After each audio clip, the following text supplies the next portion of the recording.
نصائح لمذاكرة أكثر إنتاجية: الحرص على اتباع نظام غذائي صحي، والنوم لفترة كافية، تجنب وجود أي مصدر للإلهاء عند المذاكرة، احصلي على فترات استراحة، أجيبي على أسئلة الامتحانات السابقة، اشرحي إجاباتك أو معلوماتك للآخرين، أعطي نفسك الوقت الكافي للدراسة.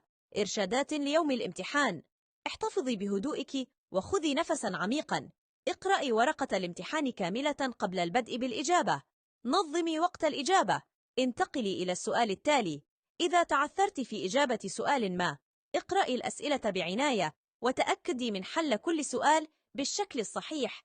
اشربي الماء خلال الامتحان، تأكدي من جميع الإجابات، خاصة إذا أنهيت الامتحان مبكرا. عزيزتي الطالبة، كوني على ثقة بأن جهدك في المذاكرة والمراجعة وحل الاختبارات لن يضيع هباء. أتمنى لكم مزيد من التوفيق والفلاح في أداء الاختبارات الدراسية.